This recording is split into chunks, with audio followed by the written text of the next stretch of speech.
Buenos días. Se escucha bien, sí. Bueno, todavía no son las 12. ¿Empezamos ya? Sí, yo creo que ya. Bueno, buenos días. Hoy me toca a mí presentar este acto.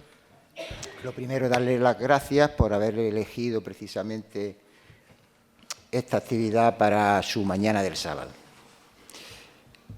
Como ustedes saben, el Museo de la Alhambra ofrece visitas guiadas de carácter gratuito a todas las personas que individualmente o en grupos pues quieran visitar el Museo de la Alhambra. Todos los días, menos cuando cierra, que es los lunes, claro. Como complemento a esas visitas guiadas que realizamos un grupo de voluntarios, el museo también organiza este ciclo de conferencias que tienen lugar todos los primeros sábados de cada mes, este año, excepto enero, me parece, a esta hora precisamente, a las 12 del mediodía. El objetivo de estas charlas es la difusión de nuestro patrimonio histórico, artístico y cultural. Son unas charlas que también impartimos los voluntarios del Museo de la Alhambra. La de hoy corre a cargo de uno de estos miembros, Valentín Aparicio Ríos, al que voy a presentar brevísimamente. Su actividad profesional estuvo vinculada a la docencia tanto en colegios públicos como en institutos públicos, siempre impartiendo la actividad educativa en la especialidad de Historia. Precisamente entiendo yo que su pasión por la historia, por el arte y por nuestro patrimonio es lo que le empujó a entrar a formar parte del grupo de voluntarios del museo en el año 2020. Una vez que cesó su actividad profesional. En este tiempo, Valentín ya ha impartido aquí, en este mismo escenario, 2 charlas temáticas, las 2 relacionadas con el carácter o el aspecto defensivo militar de la Alcazaba que tenemos ahí al lado. La de hoy, cuyo largo título están viendo ahí en la pantalla, es una continuación de las 2 charlas anteriores. Hoy nos descubrirá Valentín cómo las puertas de la ciudad de la Alhambra, además de ser un espacio estratégico, bueno, lógicamente primero de comunicación, ¿verdad?, además de ser un espacio militar y defensivo, se convertirán en un lugar idóneo para mostrar el poder del sultán. Unas puertas que vendrán cargadas, que veremos siempre cargadas de mensajes, de símbolos, tanto políticos como religiosos. Sin más, vamos a dejar que hable Valentín, que es el que sabe del tema. Venga. Muchas gracias, Miguel. De nada. Bueno, pues en primer lugar agradecer la asistencia a todos y bueno, pues ya habrán visto la disposición de las 4 puertas y mencionar simplemente que la mayoría de ellas, salvo lo que es la puerta de la Justicia, el resto de las puertas están fuera de los circuitos turísticos habituales y con lo cual pues habrá mucha gente que no tenga la oportunidad de conocer estos espacios y que muy puntualmente algunos de ellos sí se abren, como recientemente se ha abierto la puerta de los 7 suelos de manera puntual. El resto pues permanece casi siempre cerrado y fuera de las visitas habituales. La charla de hoy va muy brevemente, simplemente pues decir que primero hablaré un poquito de las distintas tipologías de puertas construidas en el periodo andalusí. En segundo lugar, hablaremos un poquito sobre los elementos tanto comunes como diferenciales entre las 4 grandes puertas de época nazarí y ahondaremos un poquito ya en cada una de ellas.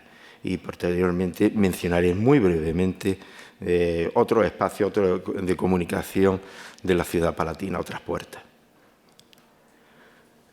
Bueno, pues simplemente recordar que en un mundo en continua guerra, como fue el periodo de Al-Ándalus, la mejor manera de defender un espacio era por medio de la creación de murallas para proteger la población. Murallas que en la época media aseguraban la supervivencia de estas personas. Cuanto más fuertes y gruesas y elevadas eran, mejor para esa defensa. Inevitablemente estas murallas conllevaban unos espacios abiertos, unas puertas que comunicaban el exterior con el interior. Un continuo flujo de personas atravesaban estos espacios, con lo cual se van a convertir también en lugares, primero, de debilidad militar y defensiva, pero también en un espacio ideal para, en el caso de la época nazarí, de lanzar mensajes, como bien ha dicho Miguel, lanzar mensajes tanto políticos como religiosos. La Alhambra, en época nazarí, que es el objetivo de la charla, dispuso de 4 grandes puertas en distintos periodos entre los siglos XIII y siglo XIV. Previamente existió una puerta, probablemente del siglo XI, de una época de un periodo pre-nazarí, cuando la Alhambra era una pequeña fortaleza en este espacio que estoy marcando ahora mismo con ese. Y la puerta se situaba justamente en la parte más occidental, en la puerta más antigua de la Alhambra, que insisto, no es de periodo nazarí, y que ya le dediqué un tiempo a esta puerta en charlas anteriores y no me voy a detener mucho en ella.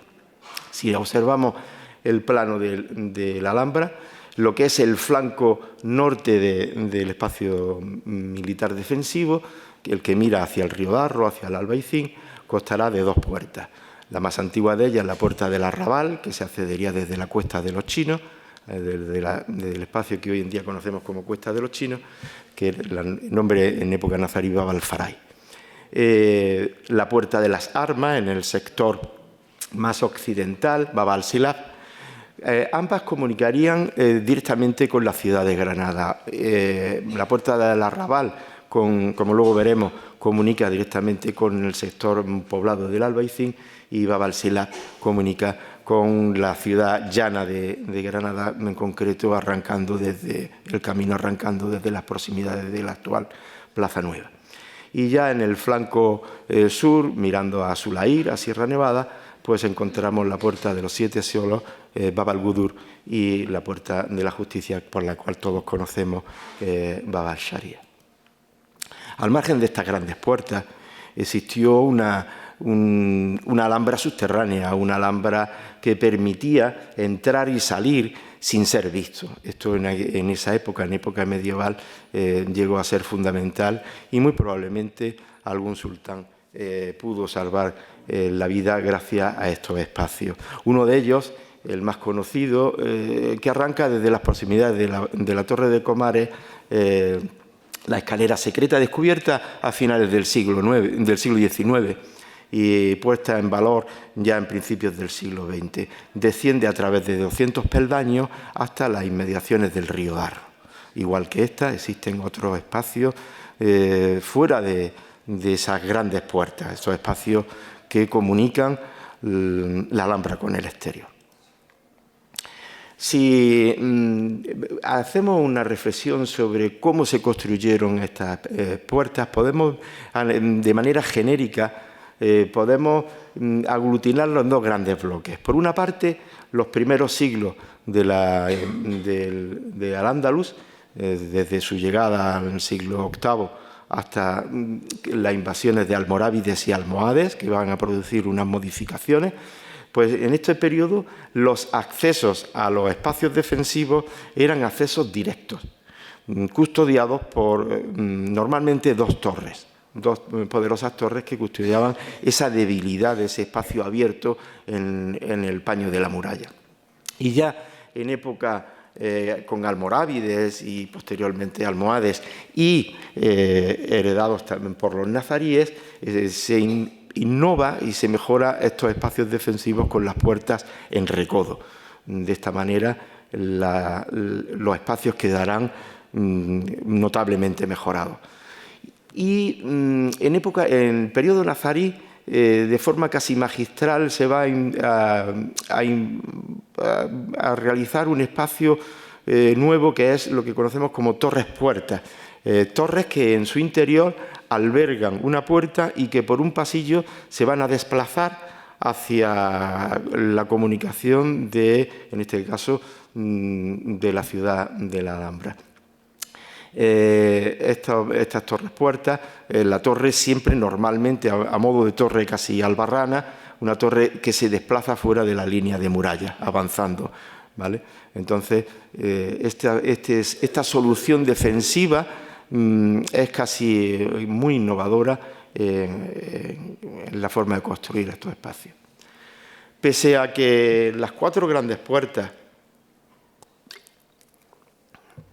están construidas en periodos diferentes, una en el siglo XIII, otra en el siglo XIV, vamos a encontrar una serie de elementos comunes en todas ellas, una serie de elementos que van a ser repetitivos. Por una parte, todas las puertas, esas 4 puertas que he citado, ofrecen ese carácter defensivo de puerta en recodo, que de alguna manera va a enlazar con la tradición cultural hispano-musulmana. Si recordamos lo que eran las viviendas andalusíes, nunca desde la puerta se va a ver el interior de la vivienda, preservando la intimidad de la misma, ¿no? Pues de alguna manera se va a enlazar estas puertas en recodo en esa tradición cultural y, por supuesto, en una mejora militar. Por otra parte, otro elemento común en todas ellas es el uso del arco de herradura. El arco de herradura que casi exclusivamente, insisto en el casi exclusivamente, se va a usar en las puertas de entrada. Y rara vez encontraremos, sí lo vamos a encontrar en algunos espacios, pero rara vez vamos a encontrar arcos de herradura en el interior, convirtiéndose de alguna manera ese arco de herradura en el emblema del arte hispano-musulmán. Cuando vemos un arco de herradura, inmediatamente casi que lo relacionamos con el arte islámico, ¿no? He puesto aquí unas imágenes de espacios significativos donde no vamos a encontrar ninguno de ellos ese uso de arco de herradura y sí encontraremos otro tipo de soluciones arquitectónicas. Y, por supuesto, uniendo lo que es el carácter militar con esa necesidad de crear un efecto sorpresa ante el visitante que de alguna manera anticipa las excelencias y maravillas que vamos a encontrar en el interior del recinto con este tipo de puertas, ¿no? Es un aviso, son puertas casi de arcos triunfales en algunos casos. Pues pese a esa aparente igualdad, monotonía de esas puertas, vamos a encontrar soluciones siempre diferentes. Los alarifes, los constructores nazaríes siempre van a buscar aspectos diferenciales en cada una de ellas. Por ejemplo, encontraremos este tipo de solución de arco enjarjado, donde las primeras dovelas son de carácter horizontal, mientras que las superiores son radiales. Por el contrario, vamos a encontrar arcos que apuntan siempre al centro, donde coinciden las dovelas en un punto en concreto, arcos radiales. En cuanto a los materiales, variados totalmente en cada una de ellas. Encontraremos desde piedra caliza tallada a ya la más compleja de todos, donde confluyen distintos materiales que se van a usar, desde los más nobles como es el mármol. En el interior de la estela encontraremos pizarra, encontraremos cerámica vidriada, ladrillo, piedra caliza tallada, es decir, unas soluciones ya mucho más sofisticadas en las últimas de ellas.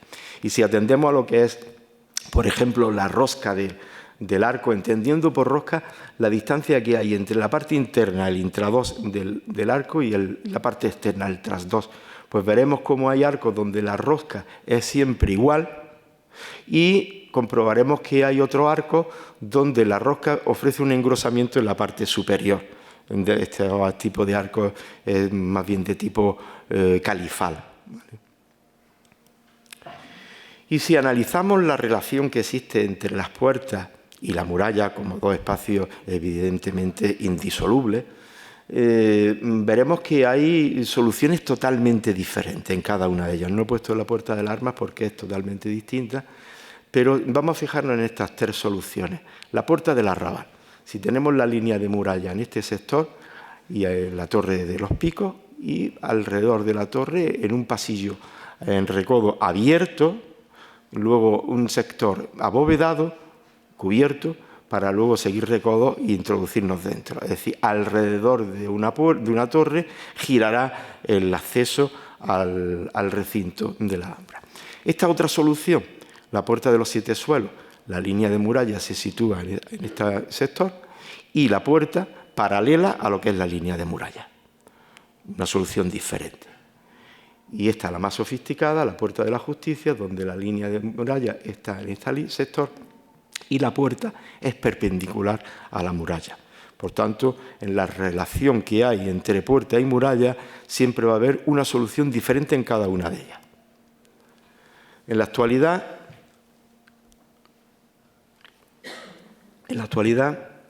la Alhambra consta de 8 puertas. 8 espacios diferentes. El primero, la puerta antigua que ya he citado, la puerta de periodo pre-nazarí. En rojo, las 4 puertas nazarí, objeto de la charla de hoy.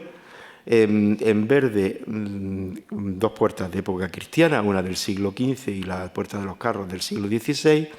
Y como conexión entre la Alhambra y el Generalife, como uso turístico, la puerta del Puente Nuevo, que es de la década 70 del siglo pasado. Es muy reciente esta puerta. Simplemente pues, observar que la puerta del siglo XI de la Alcazaba, cuando la Alhambra solamente era un pequeño hins, una pequeña fortaleza, un recinto militar, pues a través de una serie de ascensos en recodo se llegaría a lo que es la puerta, ¿vale? Ya en otra charla pues hablamos de ella. Cuando Muhammad I toma la decisión de instalarse en esa pequeña fortaleza y además toma la decisión de delimitar el perímetro amurallado de lo que sería luego lo que conocemos como la Alhambra, un perímetro de casi 2 kilómetros. En un principio, en esa pequeña fortaleza, el uso era muy restringido, era casi de carácter militar, con lo cual el flujo de personas era muy reducido. No había una necesidad de construir muchas más puertas, por tanto. Pero con los sucesores de Muhammad I y conforme la Alhambra fue creciendo y aumentando ese flujo de personas, donde empezaron a llegar desde altos dignatarios a simplemente personas, ciudadanos de Granada, pues se creó la necesidad de comunicar mucho mejor el recinto alhambreño con la ciudad y con el exterior. La Puerta del Arrabal. Vamos a empezar por orden cronológico, analizando cada una de ellas. La Puerta del Arrabal. En esta imagen he querido... Bueno, la puerta justamente está situada a espaldas de la fotografía, bueno, aquí detrás de la Torre de los Picos, es donde situaríamos la puerta, justamente aquí, ¿vale? Para entender bien este espacio, todo lo que es este baluarte, que es de época cristiana, tendríamos que ignorarlo y ya nos quedaríamos como era inicialmente en época nazarí el acceso a la Alhambra. Pues con esta fotografía lo que he querido representar es la vinculación que existía entre un sector de la población densamente poblado, como era el Albaicín, y la Alhambra a través de esta puerta, a través de la puerta del Arrabal, Bab al-Farai. La puerta que, insisto, se sitúa aquí, una puerta mandada a construir por Muhammad II. Muhammad II es el segundo sultán de la dinastía nazarí. Es decir, estamos hablando del comienzo de la época nazarí. Una puerta muy sencilla, que luego vamos a analizarla un poquito más profundamente. Esta puerta tiene como 2 grandes funciones inicialmente. Por una parte, la puerta situada aquí, ¿vale? A través de la Cuesta de los Chinos, de la actual Cuesta de los Chinos, nos va a comunicar con ese sector de la población, atravesando el río Darro, pues con el Albaicín y toda esa zona, ¿no? Por tanto, cumple una función de comunicación con el resto de la ciudad. Pero, además, hay que entender que Muhammad II, además de mandar construir la puerta, instala su palacio, su residencia oficial, se construye lo que conocemos como el Partal Alto. No el Partal, sino el Partal Alto, esta imagen de aquí. Situada el Partal Alto donde está la fotografía, ¿vale? También Muhammad II manda construir la Almunia Real del Generalife. Por tanto, la comunicación entre ambos espacios, mandados construir por él, se va a hacer a través de esta puerta. Es una comunicación casi de uso privativo, a través de un camino. Insisto que esta comunicación, que habitualmente es la que realizamos, no existía, ¿vale? A través de un camino, lo que conocemos como el camino medieval. Camino medieval, también fuera de lo que es la visita habitual, no se puede acceder a él. Es un camino de unos 165 metros de longitud, con una rampa a veces elevadísima, de un 20% de desnivel. Y aquí en esta imagen vemos desde donde arrancaría ese camino medieval. Este espacio, lo que es la Puerta del Arrabal, es un espacio de los que más han sufrido una continua evolución, adaptándose a las necesidades de cada tiempo. Cuando se construye, habría unas necesidades militares, y cuando se conquista por los reyes católicos, hubo otras necesidades diferentes. Por tanto, estuvo en continua evolución, como todas las puertas que vamos a visitar.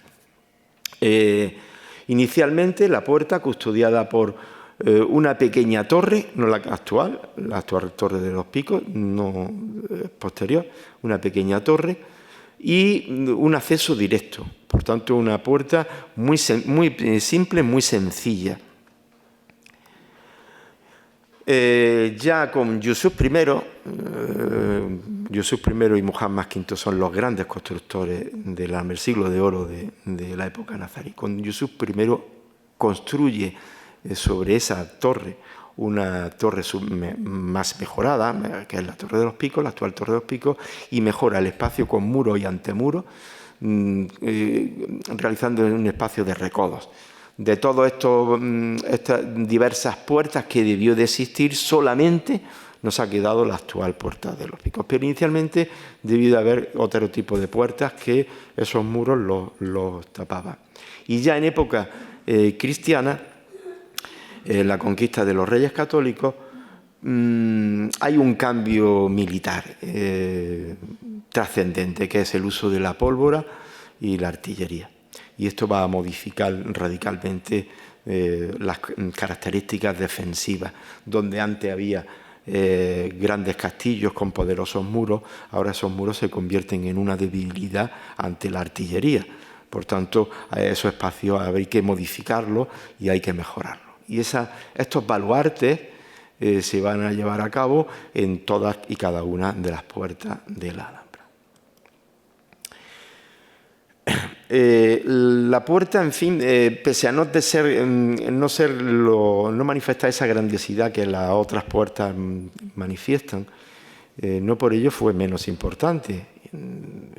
Como ya he mencionado, tuvo probablemente dos usos. Uno, evidentemente, el de comunicar con el sector del Albaicín, y otro, un uso privativo. Un arco de herradura sencillo, enmarcado por un sencillo alfiz, y donde probablemente en la clave, en la parte superior del arco de herradura, debió de existir algún elemento simbólico. En la llave, la típica de uso en nazarí, o la mano de Fátima, algo parecido debió de existir y no nos ha llegado. Esta imagen es el interior de la parte abovedada, el sector abovedado. Muy sencillo, ya insisto, de este periodo, de los inicios del periodo nazarí. Si nos fijamos en las puertas que ahora mismo tendríamos construidas, es decir, la puerta del Arrabal y la del otro sector, la del sector militar, la de la Alcazaba, existe una enorme similitud entre ambas. Esta es del siglo XI, esta es del siglo XIII, la separa casi 200 años, pero pese a ello hay una gran similitud en cuanto a las dimensiones, en cuanto a la morfología de la puerta, y en cuanto al tratamiento en sí. Por tanto, esto nos insinúa la idea, para muchos historiadores, de que ambas puertas pudieron usarse de manera simultánea, esta comunicando con el Albaicín y esta comunicando con el sector de lo que es actualmente Plaza Nueva. Bueno, pues el baluarte, construido, insisto, en la época de los Reyes Católicos, cuya entrada es muy sencilla. La Cuesta de los Chinos la tendríamos en esta parte, ¿vale? La puerta es de un arco de carpanel muy sencillo y enmarcado con el escudo de armas de los Reyes Católicos. La manda a construir el segundo conde de Tendilla. Los Tendillas fueron nombrados alcaides de la Alhambra y estuvieron vinculadas a ella durante algo más de 2 siglos. Y en este baluarte, que recientemente se ha restaurado y por lo que tengo entendido con idea de abrir el espacio para la visita, este espacio donde hay, aquí se ve claramente una especie de pasillo cubierto y con distintas troneras donde se situarían la artillería, apuntando a cada uno de los posibles flancos. Con el paso del tiempo, este espacio pues, fue usado por los condes de Tendilla como caballerizas, ya que su palacio se situaba en las inmediaciones de la Puerta del Arrabal. Por lo tanto, era el sitio ideal para también dejar sus caballos. Luego, con el tiempo, se usó como caballeriza. Incluso la vivienda la torre se ocupó como una vivienda con el paso del tiempo. Y ya en esta foto de Torremolinas del principio del siglo XX, donde vemos el deterioro que manifestaba todo este sector, ¿no? Estaba prácticamente en ruina. Se intuye aquí algo de la puerta que todavía se había conservado, pero todo lo que era el baluarte estaba totalmente deteriorado. Siguiendo en el orden cronológico, pasaríamos ahora a la Puerta de las Armas.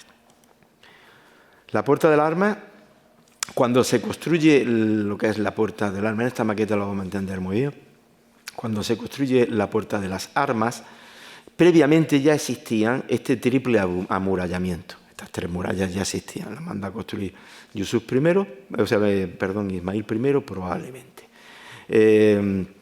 Este triple amurallamiento ya existía, incluso las caballerizas, que es este módulo que tenemos aquí. El muro norte avanzaba casi hasta la mitad de la rampa. Por lo tanto, la construcción de esta puerta supuso una evidente transformación de todo el espacio.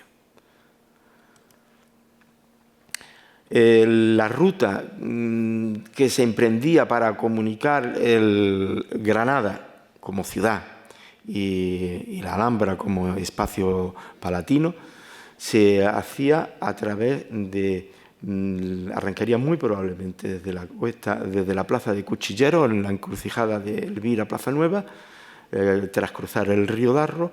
Desde la plaza de Cuchilleros ascendería por una rampa, un camino, tras cruzar Gomer, la cuesta de Gomeres, y atravesando lo que sería un albacar y llegar a la puerta en sí. El albacar es un muro, una especie de espacio acorralado, un muro que hay por aquí, por todo este sector, dejando todo esta parte como una especie de muro acorralado. En este gráfico, este grabado de Hofnagel del siglo XVI, lo vamos a ver muy bien. Aquí tenemos la Puerta de las Armas, aunque está tomado desde la otra parte, pero ascendería por este sector y aquí vemos lo que es ese sector, ese muro de albacar. Todo este espacio sería una especie de corral. Algunos interpretan que fue un espacio como un coto privado de caza. De hecho, si nos fijamos en la imagen de Hofnagel, vemos cómo hay animales que están en ese espacio, ¿no? Entonces, muy probablemente se usó como una especie de coto privado. Pues atravesando todo este espacio se llegaría a lo que era la Puerta del Arrabal, convirtiendo la Puerta del Arrabal, sin lugar a dudas, en la puerta más transitada de la Alhambra. La construcción de Bab al-Silad, Puerta de las Armas, se atribuye, según historiadores, no hay unanimidad de criterios. Uno lo atribuyen a Muhammad III, otro a Ismail I y alguno incluso a Yusuf I. Pero la mayoría de ellos lo relacionan con Ismail I.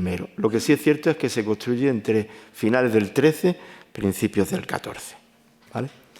En esta sección podemos ver las caballerizas, el pasillo por donde discurrirían los caballos y los establos a izquierda y derecha. Cuando se construye la Puerta de las Armas, pues este muro hay que trasladarlo para crear lo que es la rampa, dado que el desnivel que tiene todo este sector no impide construir la rampa respetando lo que serían las caballerizas. Entonces, al no poder hacerlo, lo que se hace es tomar una decisión más drástica, que es guillotinar los establos que están situados más al norte, inutilizándolo. La Puerta de las Armas, para mí, de las más bonitas de la Alhambra. Indudablemente, insisto, con la idea de que era la puerta que comunicaba con Granada, sobre todo, la puerta más usada.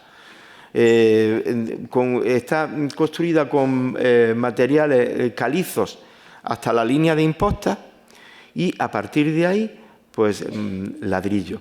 Ladrillo macizo. El arco enmarcado por unos semicírculos que se van entrelazando, dejando espacios entre medios que son cubiertos a modo de taracea, cubiertos con cerámica vidriada en verde y azul, y el alfiz, que enmarca el arco de herradura, el alfiz con líneas paralelas donde también se conservan restos de esa cerámica vidriada.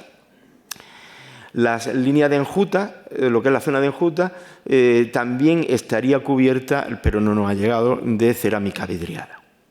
La puerta forrada con lamas de metal. Por tanto, podríamos hacer un esfuerzo por imaginarnos cómo sería la puerta en sí, sobre todo la puerta cuando el sol, cuando ya se pone, sobre todo en primavera y en otoño, cuando se pone ya por la línea de la Vega, impacta los rayos solares frontalmente sobre la puerta. Y los reflejos que crearía en sí todo este espacio se crearía una sensación maravillosa. Y luego, muy interesante esta unión que hay entre las dos líneas decorativas, ¿no? Como de manera magistral une estos dos espacios, el alfiz y lo que sería zona decorativa.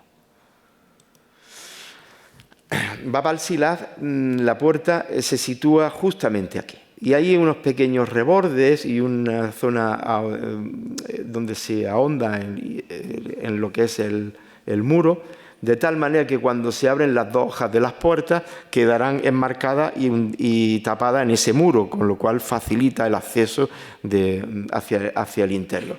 Y si vemos en esta zona, en estas hendiduras que hay en el muro, estas hendiduras corresponden, con toda probabilidad, corresponden a un espacio para arrojar una reja en caso de acoso, en caso de ataque por parte de enemigos, y la guardia que custodia la puerta fuese insuficiente para poder defenderla. Entonces, desde la planta de arriba, de la planta superior, se dejaría caer esa reja para proteger todo lo que sería el espacio.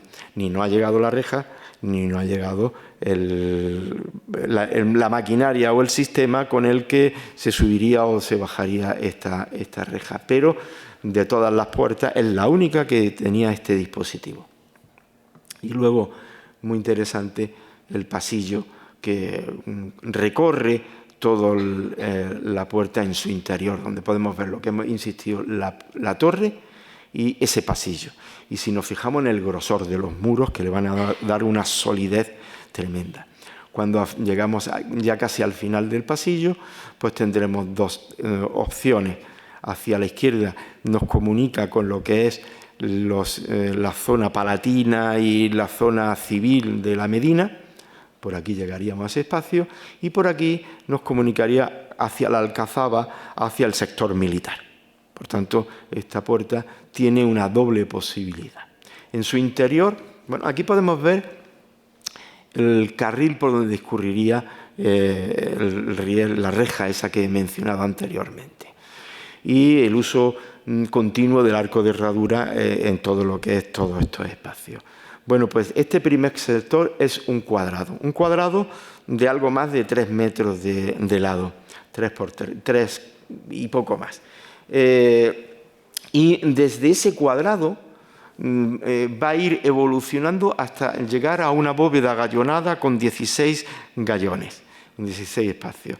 A través de, primero, por una serie de arquitos, una serie de arcos, unos arcos ciegos y otros doble arcos que van a permitir un arco voladizo, lo va a transformar el espacio en una base octogonal, es decir, va a multiplicar por 2 el espacio, de 4 por 2, 8.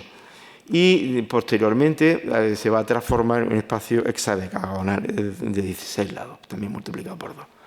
Los gallones y en el centro un ramillete de mocárabes. Y todo lo que estamos viendo ante nuestros ojos no es ladrillo, sino es una especie de trampantojo, es pintura imitando el ladrillo. ¿Vale? La siguiente bóveda que nos encontraríamos es una bóveda de crucería en espejo con un sector plano en su interior con una decoración geométrica entrelazada. La siguiente, pues igual, una bóveda también agallonada, pero con una solución diferente, que vamos a encontrar bóvedas, es diferente y de hecho en la Alhambra hay poquísimas bóvedas gallonadas, muy pocas vamos a encontrar, y aquí encontramos 2. A través de esta serie de arcos se transforma en un sistema octogonal y en su interior pues ya albergan los distintos gallones de una forma diferente. Y la última, una bóveda vaída, donde todavía quedan restos de la pintura que imitaba ese ladrillo, y este espacio que no sale a ningún lado probablemente fuese usado por la guardia que custodiaba la puerta.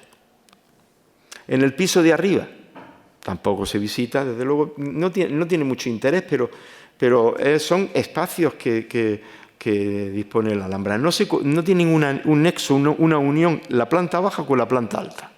No hay una comunicación. Para el piso de arriba se accede desde el exterior.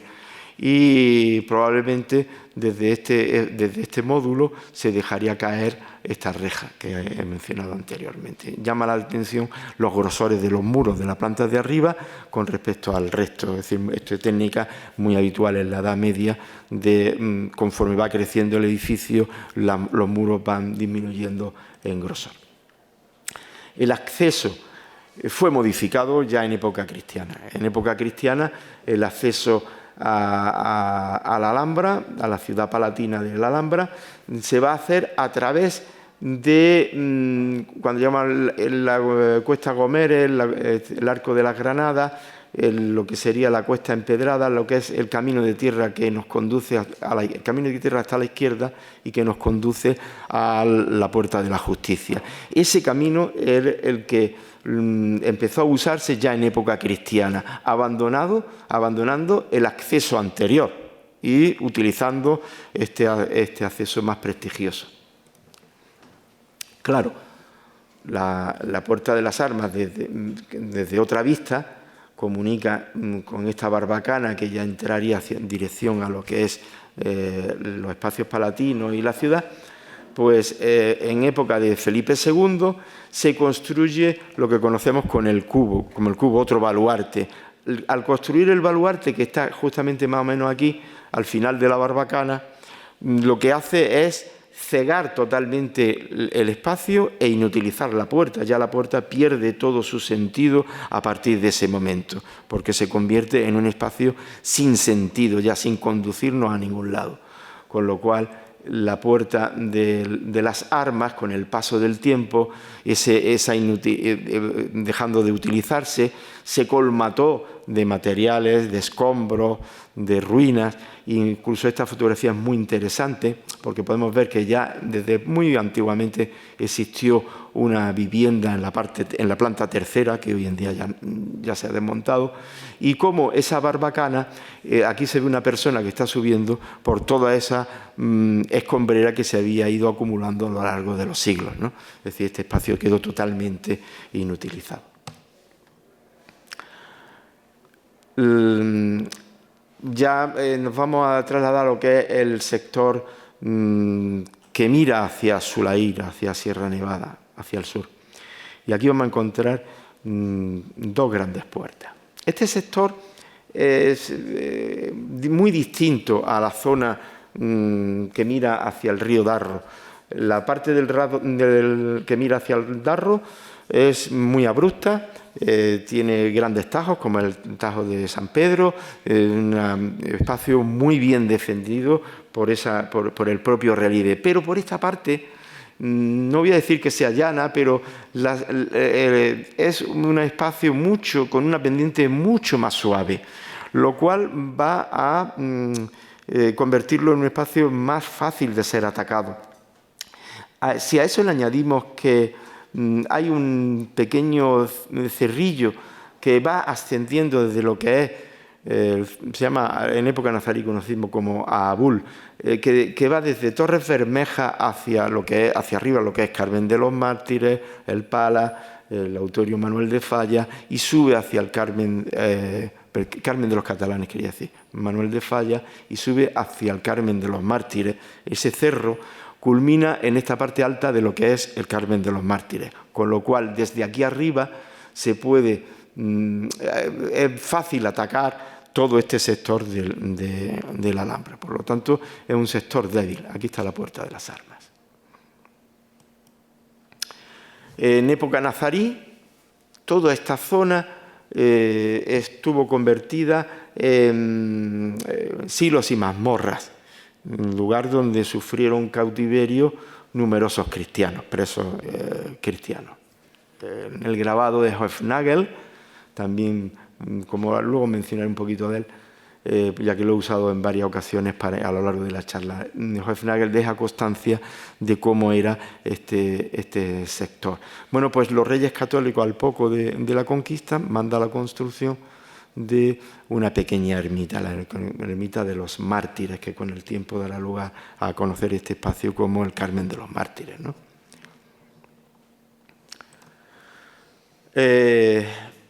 La Puerta de los Siete Suelos, Bab al-Budur, cumple una doble función. Por una parte, conectar con un sector densamente poblado, la Medina, un sector donde residen artesanos, familias de artesanos, y por donde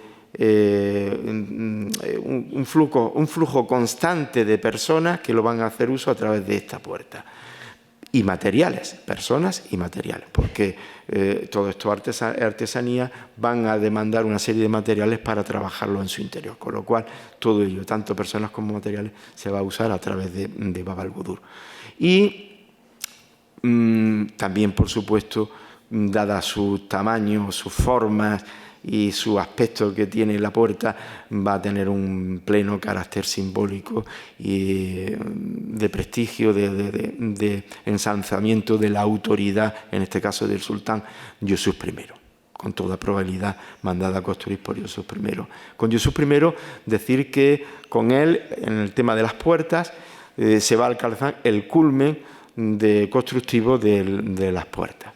Bueno, pues también muy probablemente en las inmediaciones de este espacio se realizaban distintas ceremonias, tanto paradas militares como ceremonias de carácter militar en líneas generales, ¿vale? En su interior, bueno, decir que este espacio, la Puerta de los Siete Suelos, es un espacio totalmente transformado, como consecuencia, como luego veremos, por la destrucción provocada por la invasión francesa. Todo esto fue volado, con lo cual toda esta bóveda está reconstruida, pero sí dejar constancia de su interior. Es una puerta en recodo, en un simple recodo, custodiada por dos grandes torres macizas. Esto es importante que fuesen macizas porque le dieron solidez, sobre todo cuando se procedió a la dinamitación de todo este espacio por parte de los franceses, ¿no? Y ya con los Reyes Católicos, adaptando a las nuevas necesidades, se va a construir otro baluarte en este espacio. Un baluarte que es una plataforma en la parte de arriba llana y tiene dos suelos, dos niveles inferiores. Una zona central maciza y una especie de pasillo que va discurriendo, un pasillo anular que va discurriendo alrededor. Aquí vemos el baluarte en su interior, donde se procedió a una construcción de una bóveda de un cuarto de cañón, y esta sería lo que sería la parte maciza, el anillo que va circundando todo el espacio, y las troneras que actualmente están cegadas. Bueno, pues un momentillo para hablar un poquito de Hoefnagel, porque gracias también a todos los grabados que él proporcionó, Hoefnagel trabajó una especie de proyecto editorial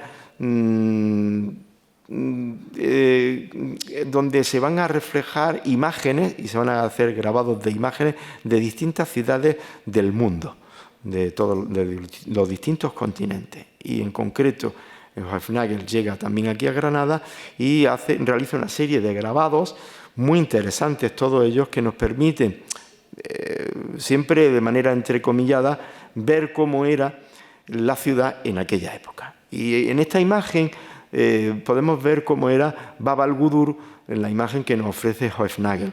Ya es mediados del siglo XVI, han transcurrido no muchos años, pero ya ofrece un deterioro las torres de los 7 suelos. Y sobre todo llama la atención con el nombre que denomina este espacio, a esta puerta. Él la llama Porta Castri Granatensis Semper Clausa, es decir, la puerta del castillo de Granada siempre cerrada. Y es que, claro, al construir ese baluarte, se inutiliza la puerta de los 7 suelos. Y esa función con la que inicialmente estuvo construido, con esa finalidad, pierde todos los sentidos. La puerta de los 7 suelos tuvo este espacio como consecuencia de ese olvido, muy probablemente por la construcción del baluarte, al no ser un espacio utilizado, pues fue olvidada y abandonada y, por tanto, deteriorada.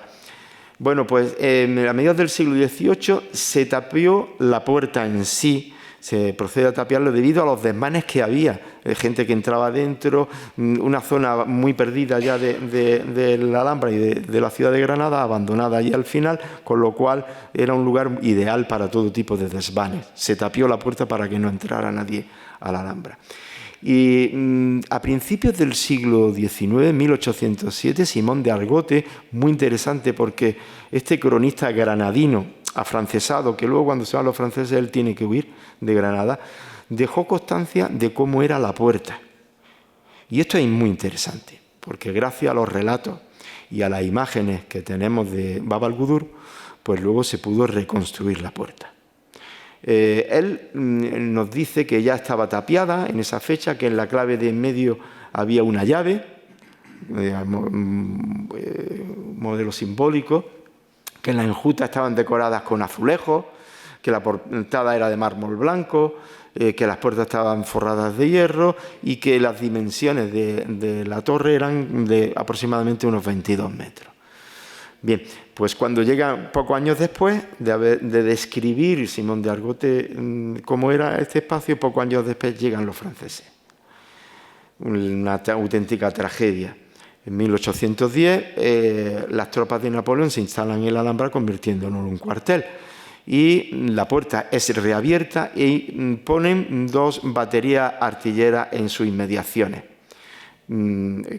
cargadas de cañones. El día nefasto del 16 de septiembre del 1812 se procedieron, cuando abandonaban la Alhambra, a la voladura de muchos espacios de la Alhambra, en concreto a la voladura de Bab al-Gudur, con lo cual el aspecto con el que quedó la puerta de los 7 suelos, pues podemos hacernos una imagen a través de esta fotografía. La fotografía es del siglo XX, principios del XX. ¿Vale? Desde que se hace esta fotografía, desde la voladura hasta la fotografía, han transcurrido casi un siglo. Y se habría mejorado algunas cosas, como ahora veremos. Pero a través de esta imagen podemos reconstruir alguna idea de cómo quedó con la voladura. Si vemos aquí en el interior del arco, donde debía de estar la bóveda, se cuela el sol. Por tanto, ya no existía la bóveda. La bóveda aquí en esta imagen podemos ver que no se ve muy bien, pero se ve cómo toda esta zona ha sido volada. Aquí se ve la puerta desde atrás. ¿Vale? Esta es la puerta desde atrás. Y se ha reconstruido, para esta imagen se había reconstruido con otro tipo de arco. Materiales originarios, mármol originario. Eso es lo que tenemos aquí. Para la Primera Guerra Carlista se procedió a construir una especie de parapeto aspillerado donde con estas rendijas se colocaban los fusiles para defender el espacio en caso de acoso. Sabemos que a mediados del siglo XIX todo lo que era el baluarte, la parte del baluarte, se había convertido en una cantina, una taberna, y que todo esto debió de quedar colmatado de escombros de todo tipo. ¿Vale? Incluso intuyo que parte de la puerta debía estar casi cerrada, nada más que con escombros. Pues Rafael Contreras, director conservador de la segunda mitad del siglo XIX, mandó recoger de entre las ruinas que había algunos materiales de cierto valor, entre los que se destaca los dos capiteles del arco que ahora veremos, y junto con algunos otros materiales de cierto valor los trasladó al museo, no al actual, sino a otro museo que había, otro espacio donde se guardaban eso. Y en el siglo XX se comenzó la restauración de la misma. En 1915 se desescombró todo lo que era la puerta, se rehicieron las bóvedas y las escaleras del baluarte y se colocaron los capiteles que estaban en el museo.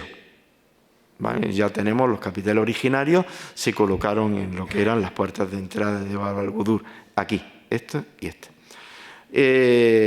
Torres Balbás, como no, interviene también en todo este espacio y retira lo que es la parte de esa zona aspillerada que hemos visto anteriormente, de ese parapeto.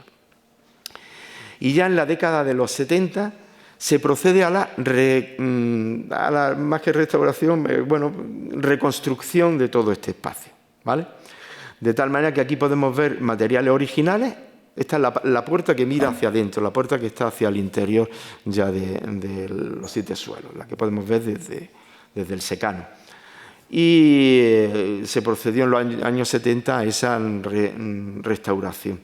Y en la década de los 80 se culminó lo que fue ya la reconstrucción de la puerta en sí, basándonos en documentos como el que hemos visto del cronista granadino o incluso en esta imagen de José de Hermosilla de 1769, donde afortunadamente se disponía de la imagen de cómo era la puerta, con lo cual, basándonos en todo eso, se reconstruye la puerta, dejando bien a las claras cuáles son los materiales originales de cuáles son los materiales nuevos.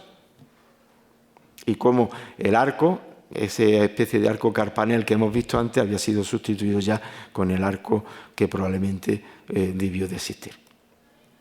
Y cómo no, para hacer una pequeña mención a ese espacio de leyendas, ¿no? Los 7 suelos, que siempre desde pequeñillos conocíamos como la puerta de los 7 suelos y nos extrañaba de dónde había tantos suelos, ¿no? Es un espacio cargado de leyendas, sin lugar. Posiblemente también por ese espacio tan abandonado de la época del siglo XIX, de los espacios deteriorados y ese amor que se tenía hacia esos espacios que ofrecían ciertas incógnitas, ¿no?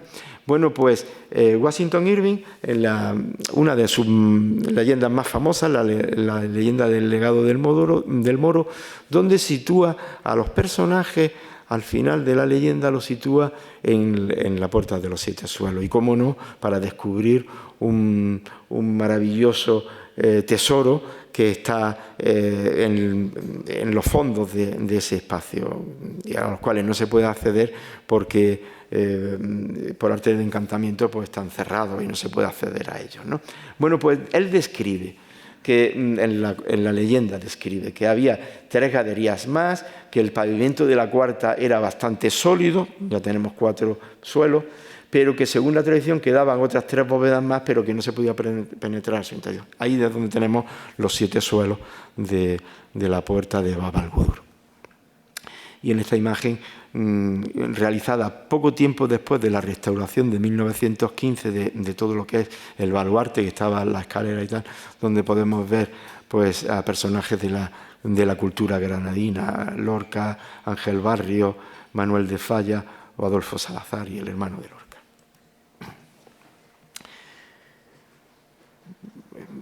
Bueno, pues inevitablemente voy a tener que exceder la hora, pero es que era todo muy denso y no quería dejar algunas cosillas. Bueno, he tenido que dejar muchas, pero hay algunas cosillas no quería dejarlas, que me parecían interesantes.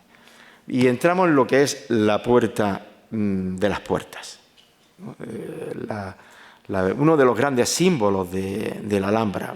La Alhambra, aparte del patio de los Leones, la Fuente de los Leones, pues tenemos grandes símbolos como la Torre de la Vela o la Puerta de la Justicia, grandes símbolos, la más monumental de todas ellas. Bab al-Sharia, el término Sharia se interpreta, tiene una doble interpretación del árabe. Por una parte se interpreta como esplanada, un lugar llano donde en sus inmediaciones se podrían realizar actividades de paradas militares, de recepciones, por donde probablemente entrarían altos dignatarios que vendrían a visitas o a negocios con los sultanes, pues por el lugar donde entrarían serían por este espacio. Y el Sharia también interpretado como justicia, lugar donde es posible que se realizaran tribunales de justicia que impartirían la misma, ¿no? De todas las puertas es la más fácil de fechar. La construye Yusuf I y se termina en el año de junio de 1348. Y es que es muy fácil de fechar porque en la cartela que hay en el segundo arco, por debajo del paño de Sesca, hay una cartela donde en caracteres arábigos con mármol blanco sobre fondo a modo de taracea, sobre el fondo de pizarra, se lee, y lo dejo aquí, no lo voy a leer, pero se lee en ese vocabulario típico de la Edad Media, ¿no?, de ensalzamiento de la autoridad y tal, que fue construida por Yusuf I y que se terminó de construir en el mes del excelso nacimiento del año de 749, es decir, junio del 1348 para nosotros. El excelso nacimiento hace referencia a la conmemoración del nacimiento del profeta Muhammad, ¿vale? El mes del nacimiento, cuando se conmemora el nacimiento del profeta. La fiesta del Maulid, una fiesta muy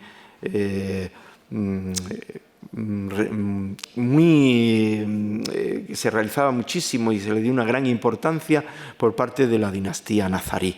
De hecho, pues aparte de reunirse para hacer oraciones en común, se recitaban poesía, se festejaba. Aparte de eso, se procedía a veces en esa fecha, en ese mes del Maulid, se procedía a la inauguración de algunos espacios importantes. Y este fue uno de ellos. Se aprovechó la fiesta del Maulid para la inauguración de Bab al-Sharia.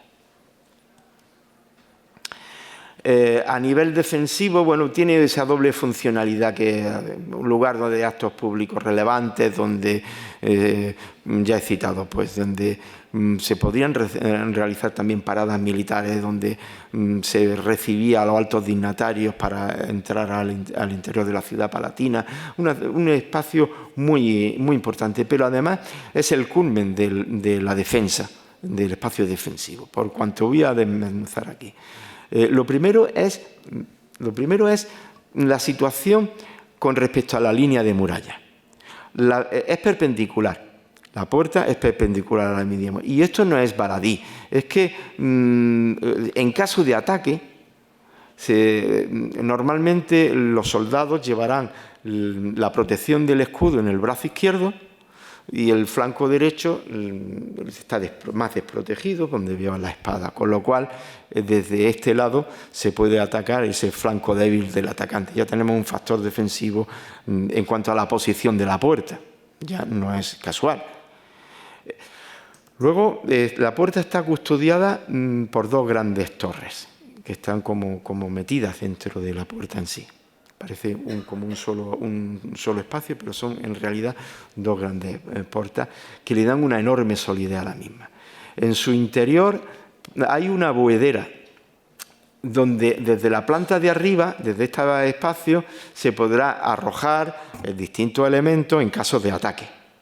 Ya tenemos varios niveles defensivos. Una pendiente del 13%, de tal manera que desde donde se entra hasta donde sale hay casi 4 metros de desnivel. Esto, en caso de defensa, en lo que es los soldados que defienden la puerta se situarán en la parte más arriba y el atacante en la parte inferior, con lo cual hay una situación de mejor protección. Y el alargamiento con hasta 4 recodos. La distancia geodésica, que es la que va desde la entrada a la salida, se multiplica en los 4 recodos, dificultando los ataques.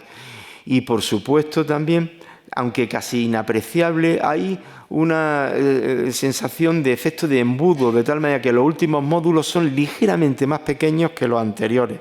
Tampoco es casual. Todo esto hace que sea un espacio inmejorable, pero también un lugar donde lanzar, como decíamos al principio, una serie de mensajes de todo tipo, religiosos, simbólicos, laudatorios hacia el sultán, como hemos visto en la cartela inicial. En los capiteles, en el capitel de la izquierda y el capitel de la derecha, en la zona del cimacio, en la parte interior, vamos a leer la shahada, lo que es la profesión de fe. No hay más Dios que Alá, la unicidad, no hay más Dios único que Alá, y Muhammad es su enviado. Esa profesión de fe, uno de los 5 pilares del Islam, está situada en la parte interior. Y en la parte ya visible exterior, pues la frase, la fuerza reside en Alá y Lor Alá. Esas son las expresiones en caracteres arábigos. Y ya en el interior, en este paño de Sefka, pues podemos leer en numerosas ocasiones, en numerosos sitios, en árabe cúfico, reflejado como si hubiera un espejo, podemos leer la expresión ventura. Y junto con esos mensajes con caracteres arábigos, cursivos o cúficos, hay unos poderosos mensajes a través de iconografías, mensajes iconográficos. 3 son y están situados siempre en lo alto del arco de herradura, bien visibles. La mano de Fátima, la llave y 3 conchas. La mano de Fátima es un símbolo de autoridad, un símbolo de protección, un signo profiláctico, un signo de poder también. Y a nivel popular, se interpreta la mano de Fátima como el término Hansa, es decir, 5 en árabe. Hansa, como 5 son los preceptos del Corán. También a nivel popular la mano de Fátima se usa de manera muy extensiva como una protección de mal de ojo y cosas por el estilo, ¿vale? Entonces, esa es la simbología que nos ofrece esa mano. Muy reiterada en numerosos espacios. Estos 3 están en los fondos en el museo y de forma abstracta incluso podemos ver en cerámica esa mano protectora en este caso protectora para los líquidos que se van a beber. Y la llave, símbolo de apertura, símbolo de la victoria, símbolo de que entramos en un lugar sagrado, en un lugar como en el paraíso, ¿no?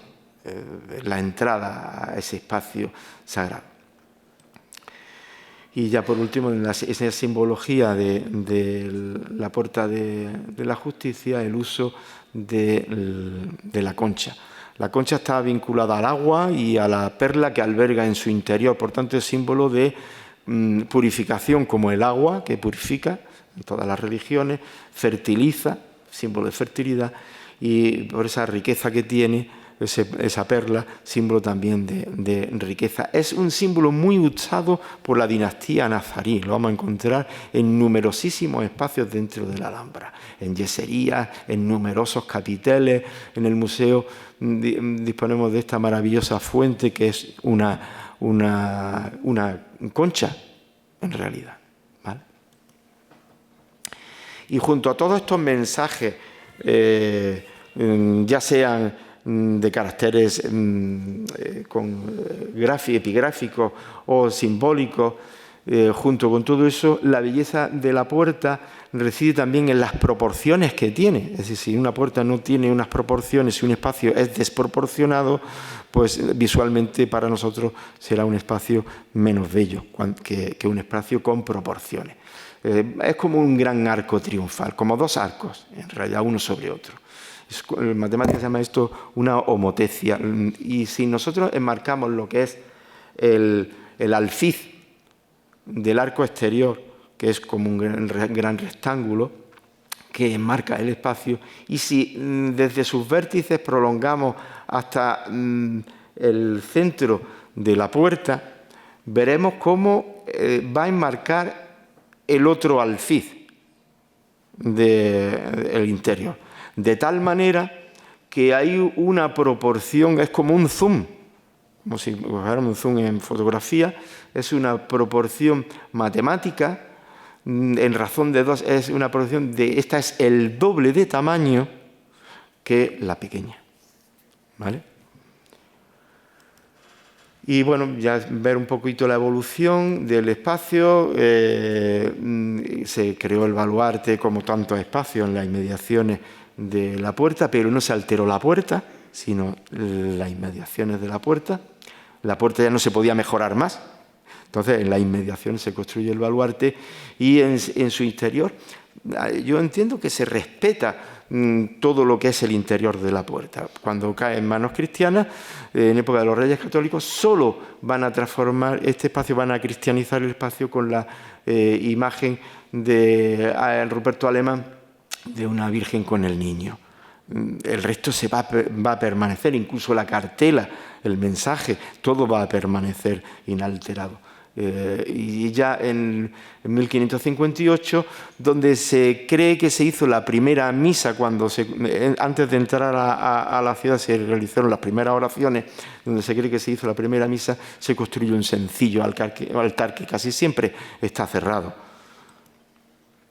También a finales del siglo XVI, todo lo que son las almenas, porque no debemos de olvidar que todos los espacios defensivos de la Alhambra estaban almenados, pues se retiraron y hoy en día ofrece la puerta de Bab al-Sharia ese aspecto cúbico achatado. Y mencionar de luego la magnífica restauración que se hizo hace casi 10 años.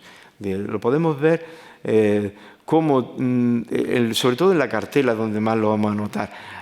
Cuando se restauró, el aspecto que tenía estaba cubierto con una enorme capa de barro que impedía incluso la lectura de la cartela. Y todo lo que era el paño de sesca cerámico estaba muy deteriorado por la suciedad y se procedió a esa restauración que permitió darle ese brillo y ese esplendor que originariamente tuvo. Y por último, pues ya mencionar las otras puertas, que simplemente dejar constancia de las otras puertas que hay en la Alhambra. La puerta del Hierro, que ya la he mencionado antes, de época de los Reyes Católicos, la Puerta de los Carros. Esta Puerta de los Carros es mandada a construir en el periodo de Carlos V para introducir materiales con los que se va a construir el Palacio de Carlos V, donde nos encontramos en la actualidad. Todos los materiales había que meterlos hacia adentro y, claro, las puertas de la Alhambra no permitían con esos recodos el fácil tránsito de materiales. Y la puerta del Puente Nuevo, construida en la década de los 70 del siglo pasado. Y yo, por mi parte, pues dejar constancia ya de lo que es la bibliografía para la presentación y para la charla de hoy. Esa es la bibliografía que he utilizado. Si alguien tiene alguna pregunta, yo sé que se nos ha hecho ya casi de noche, ¿no? Yo sabía que se iba a hacer largo, he puesto una foto ya nocturna, se nos ha hecho ya muy largo, lamento pero me parecía que tenía que dedicarle unos minutillos más para abordar todo esto, ¿vale? Si alguien tiene alguna pregunta, y yo soy capaz de responder.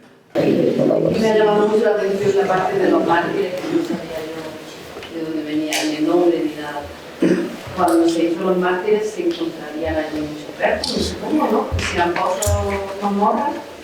Pues supongo, pero es una suposición, yo lo desconozco desde luego, pero la vida en la Edad Media y, bueno, ya no estaríamos hablando de la época de los Reyes Católicos en la Edad Media, pero en ese tránsito hacia la modernidad debió ser durísima, y la vida de la cautividad, tanto en el ámbito musulmán como en el ámbito cristiano, no era ni mucho menos halagüeña. Entonces, eso de que algunas veces hemos escuchado de ahí te pudras, ¿no?, de arrojar los cuerpos hacia esos fosos, ¿no?, donde debía de ser tremenda la existencia, ¿no? Y sí se sabe que algunos de los